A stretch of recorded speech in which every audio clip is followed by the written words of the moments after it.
waiting in heaven, praying for all our souls. I'm a young lad bought and sold in the pit from Giuseppe, chest frozen water, drab coal, eager watching the lamps lick, waiting for a blinding kick to be left in that black hole. And I've lived with death most days, nights the same. My brother died, he hung to life and cried, in Jarrow's pit where I'll pray. Now I'll meet the end, not on a rope, not a fall of gas, and it's not a lot to ask. Can you be God and a friend? This one's called The Slacks, and it's getting back to what that lad told me when I was about 5 or 6 or 7 years old. He says, a man's hung out there, a lad that knew everything, tells me in a shaky voice. I saw a man hanging upside down in me bed. Now the River Don, bathed in lurid chemical waste for decades, has me examining remains, no seasoned timber, monuments to a past, dead, never buried. And that's the thing about memories, aren't they? They have a way of cropping up, sometimes at the most embarrassing times. But William Jobling's been a big part of my life from 71, 72. I did the research and I wrote this little the pamphlet essay. And just recently it propped up because there's a copy of it here, and I got it from a bookshop in Wimburn. And everybody knows it's near Tulpuddle in Dorset. The Tulpuddle Martyrs, they are well known. But the Seven Lads of Jarrow and William Jobling are less well known. Perhaps things will change. So we're going here from 1972.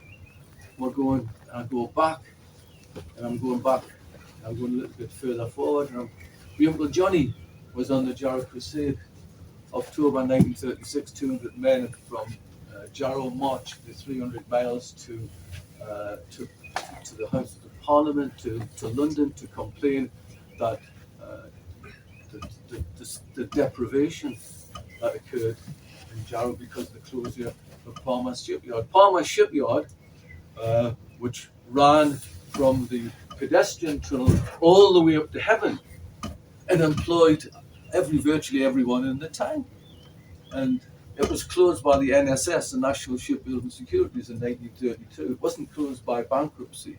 It was closed because these various other shipyards decided to close Jarrow, and that had the major impact that it did have on the town. And in I think it was 86, I was involved with an exhibition, and I wrote a short little play for some students I was working with at the time about Jarrow.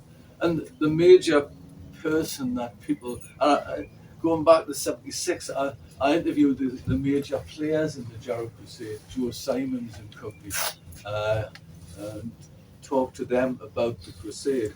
And the person that people perhaps remember most about it is Ellen Wilkinson, the Jarrow MP, who was to the fore in promoting the march.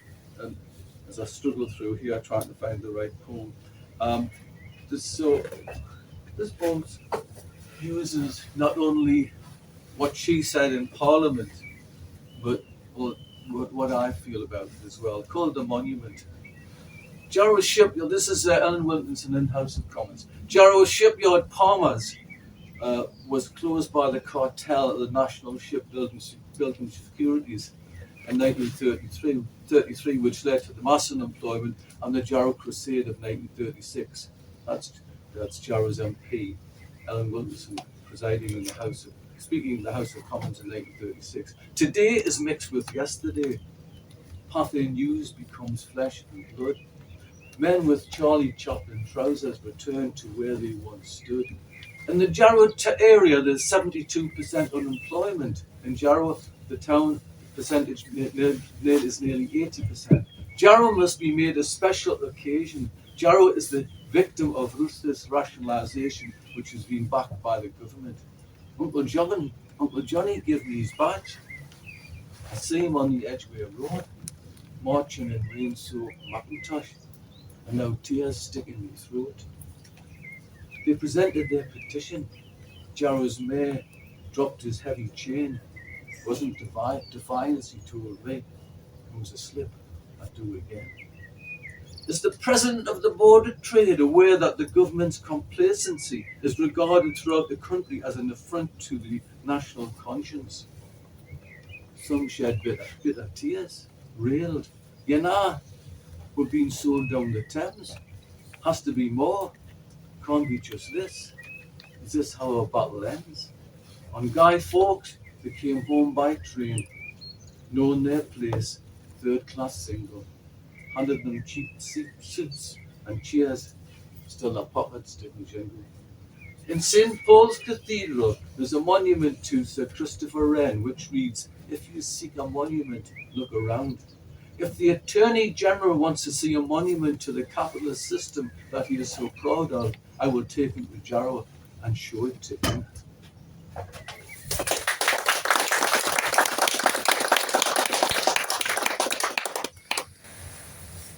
For the next performance, I'd like to invite people to have a drink. So we've got mead, we've got spice mead, dark mead or original mead, and we've also got a non-alcoholic alternative.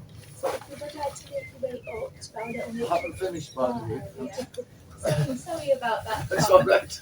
When you have finished, there are drinks available. That's Thank right. you. If anybody wants to drink, and then there you are. Right. Where am I then? Yeah.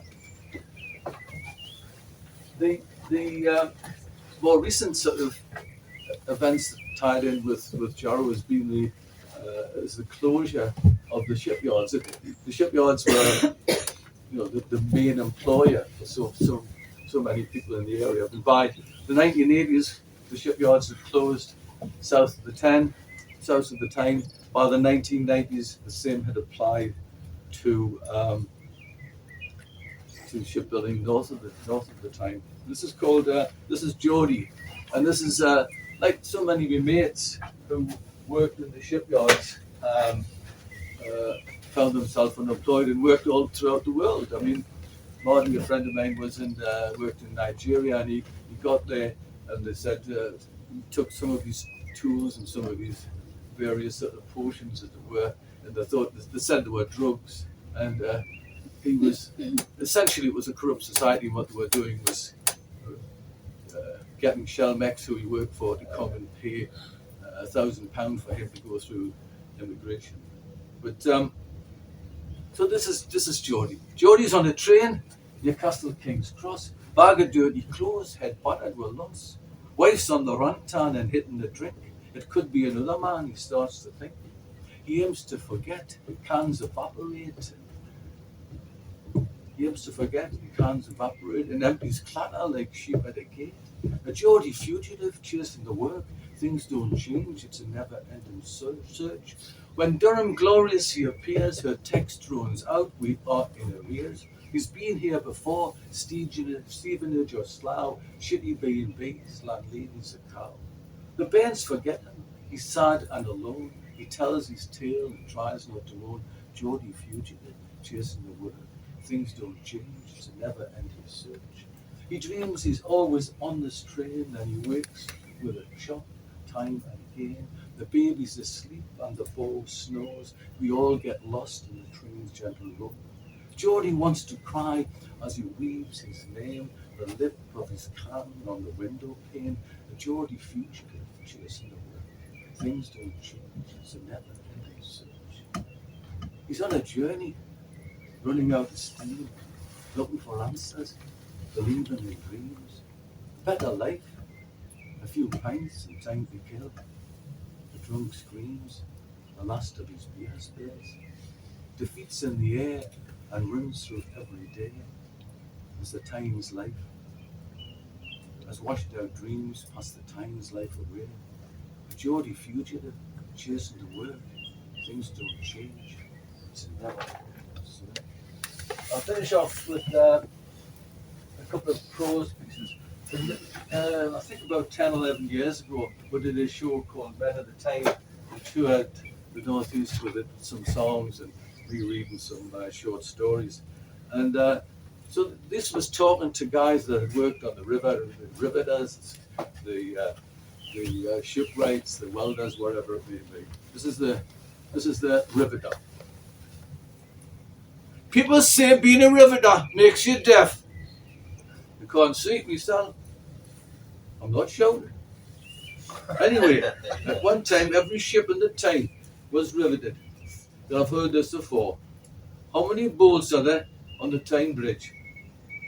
You'll have to shout the answer. That's right. None. They're all rivets. There were 5 men in the riveting squad. The heater, he heated the rivets till they were red hot. And with his tongs, he'd throw the rivet to the catcher. And he'd place it in the rivet hole.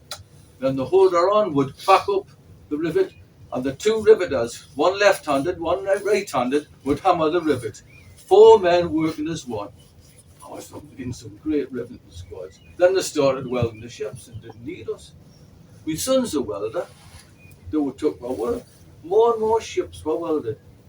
I still get work with the ships that were riveted, but by the 80s, that had nearly all dried up. Well, lass, when she's speaking to us, says I should get a hearing aids. I said, what for? I can hear what I want to hear. I tell you what it is. Without riveters, no ships on the Tyne. Welder. God made welders. Ask any welder. We made big money, deserved it. Don't suppose that the fumes did us any good, but I could buy a new suit every week. Welders were always smart. It's part of being a welder. It's in your indentures. I felt like a Geordie millionaire. I could go to the Buffs clubs and fill the bar. We deserved it. Don't suppose you've ever had that welder's flash. It's like having sand in your eyes. I don't recommend it. Bloody painful. I had a season ticket and casualty. Did I tell you the worst thing that happened to me? I was welding in the tank, and when I finished, I couldn't get out. My body got swollen. I was well and truly stuck. I was working by myself and started to panic. I know, that's unusual. Welders don't normally panic. I remember what your father said, stay where you are. There was nowhere I could go. I sat in the pitch black for about an hour to let my body cool down. And when I got out, the only thing I had to do was change my underpants. I worked on the S.N. Northumbria, one of the biggest tankers in the world, built on the Tyne. I saw it launched, then watched this tidal wave run up the bank towards heaven. As the crowd ran away from it, there was rats as big as cats chasing them. Hey, I laughed and laughed, and then I cried with pride. I'd been pumped. Some lads had a bloody good drink and a Neptune, but I didn't. I stayed and watched the Northumbria move into the Tyne. There were crowds both sides of the river. Roads were blocked. They all wanted to see the great thing we had made. I've got a lump in my throat thinking about it.